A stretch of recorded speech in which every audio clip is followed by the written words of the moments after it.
Louisiana versus all y'all. Jarrett Roser here with 2023 quarterback Rickie Collins over at Woodlawn High in Baton Rouge, who, as I was just telling, this is one of the more overdue conversations we've needed to make sure to get on to the Louisiana versus all y'all channel. Rickie, a talented member of that great sophomore rising junior class for the Panthers, as well as a great class in the state of Louisiana for that 2023 class. Rickie, what's going on, man? How are you today? Doing good, doing good. As I understand it, if my intel serves me correctly, you're fresh off of a call with LSU and them letting you know that you're on their radar a little bit. And so we'll kind of start there and then backtrack some to go from a month plus ago, still waiting on your first offer, to having now three really notable offers and hometown LSU letting you know that they're taking notice. What does that feel like? It's humbling, and it's also a blessing because I'm hometown LSU. Like, it's all you see in Baton Rouge and Louisiana is LSU this, LSU that, LSU this. To say that Power Five or that type of school is looking at me, it's just a blessing and saying my talents are being noticed.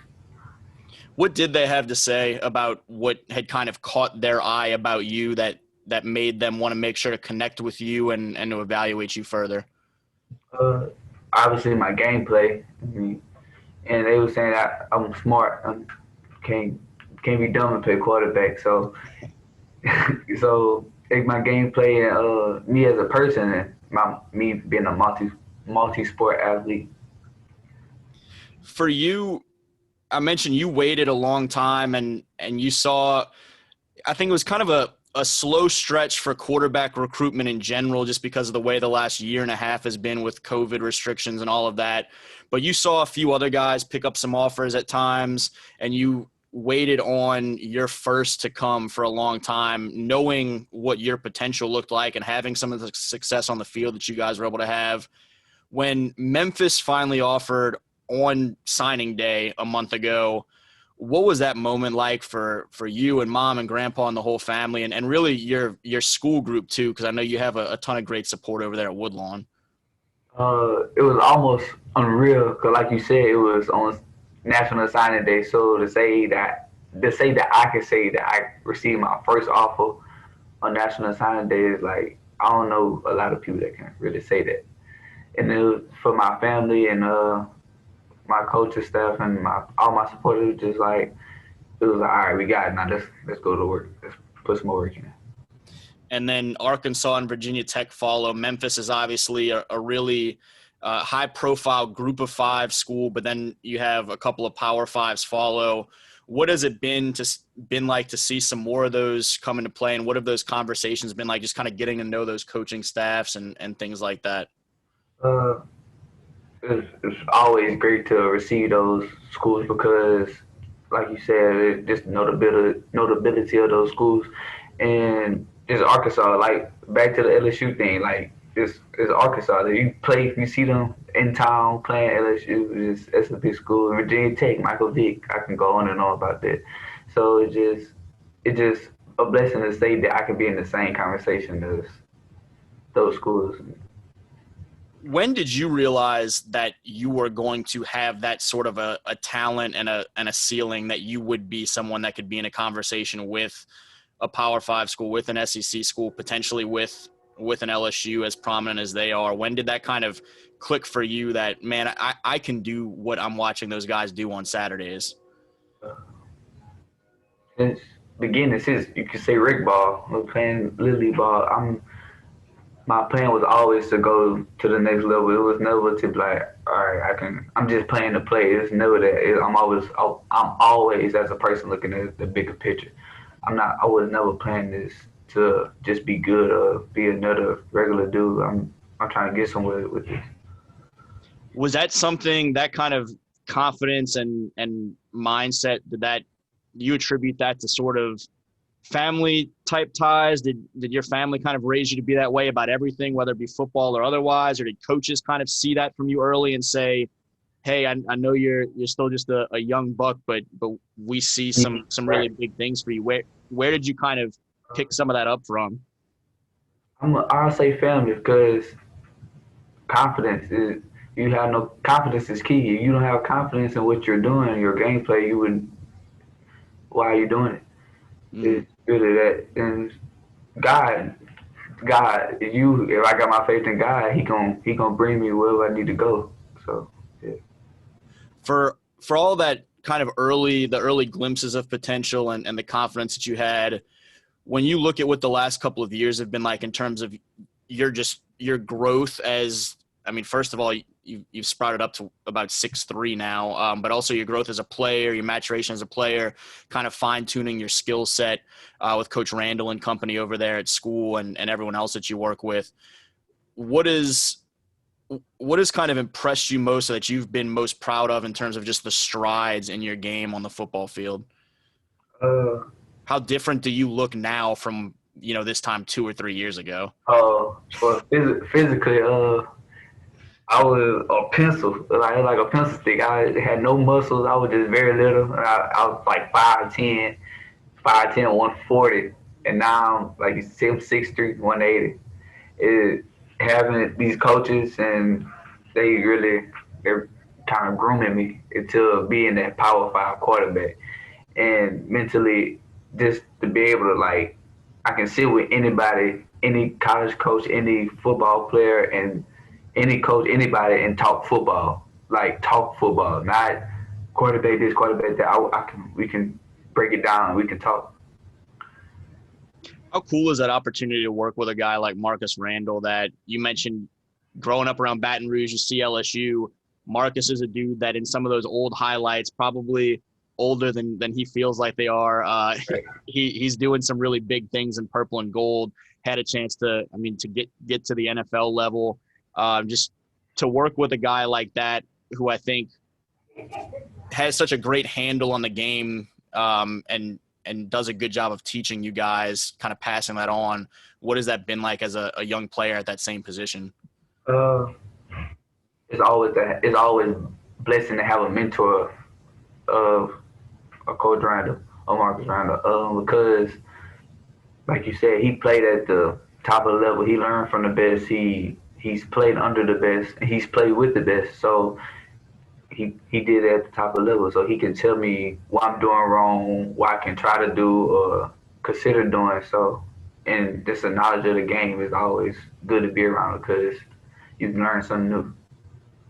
You talked about kind of the ability to talk ball with people and really get into it. And talking to y'all's defensive coordinator, Brent Broussard, in, I guess it would have been like early fall practice, he mentioned a couple of days where he was kind of messing with the offense's coaches, that it wasn't fair because it was like they had another coach on that side with your handle of the game. To be at that point, and to be at that point at an early stage in your high school career, what has that felt like? I guess, how would you describe just the way it's all kind of come together from the mental side of the game and being able to call some plays and really take control of that offense? Is that's really a big part of my game that I take pride in is my mental of the game because my mental puts everything else into place. Because I have the physical traits, but I gotta be smart. And like he said, it's hard to pick on the offense when you got a lot of players that know the game. We all gel together, so we all on the same page. It's hard to stop.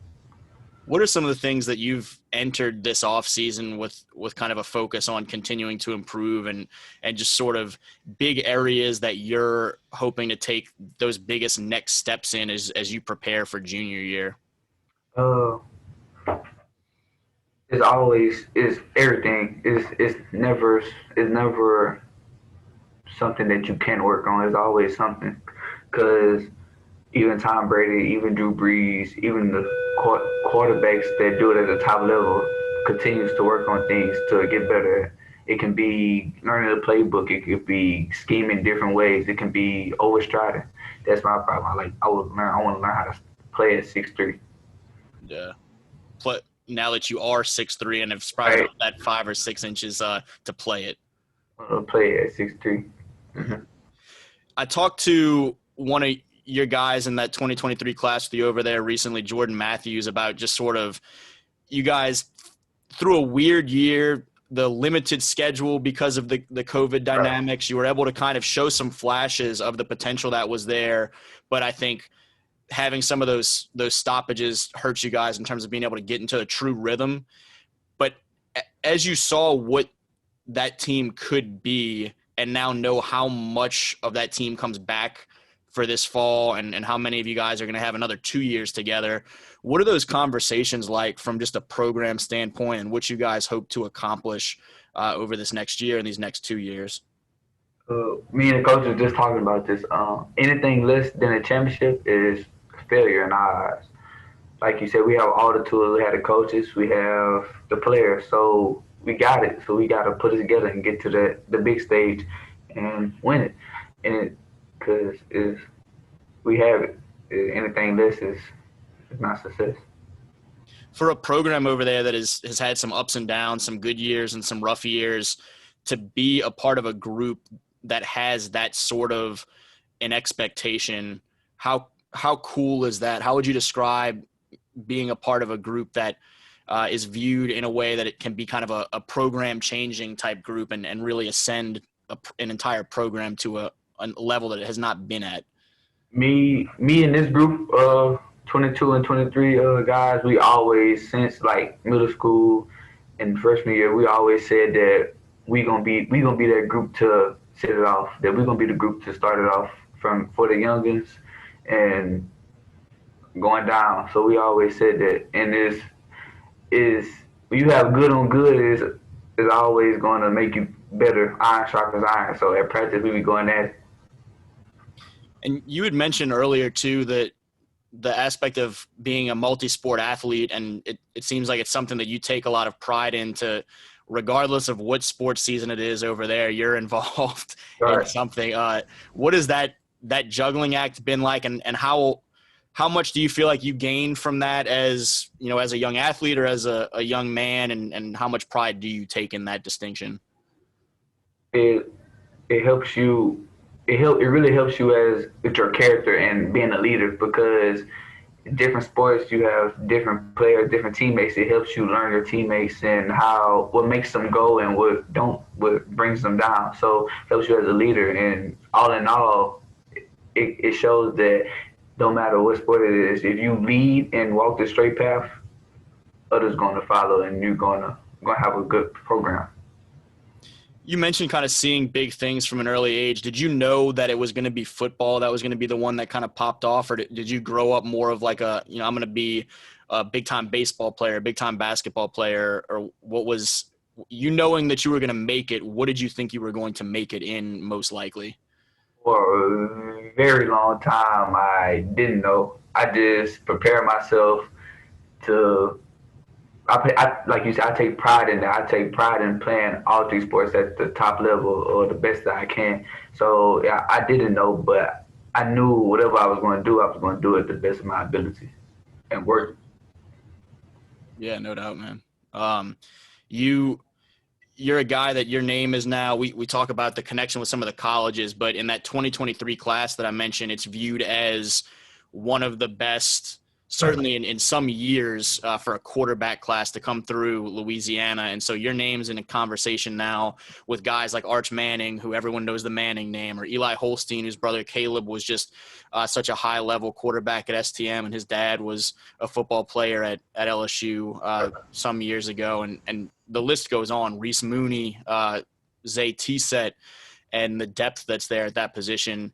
How kind of aware of that big picture are you in terms of the fact that you're a piece of a class that's being viewed in that kind of high profile way, or is that all kind of just on the outside and you're not really too aware of that level of talk? It's both sides of it, because I don't really look too much into it. I just play ball because all I can really control and do. But I also like that type of competition, and I like that type of competition because it makes you want to work and be better. So, and I probably can speak for them too, and I say we all want to be the best, so we all gonna work our hardest. It's gonna make for some fun Fridays the next 2 years. For folks that are still just kind of getting a chance to know you for the first time as as your name continues to become more and more prominent. How would you kind of describe whether your personality or something else about yourself that maybe beyond the sports side that we didn't get a chance to touch upon, or just if people are wondering, all right, who's this young guy? Yeah, he's a quarterback. Yeah, he's a multi-sport athlete, and he's getting some college attention. But who is Rickie Collins, sort of thing? How would you describe it? As you already start to smile.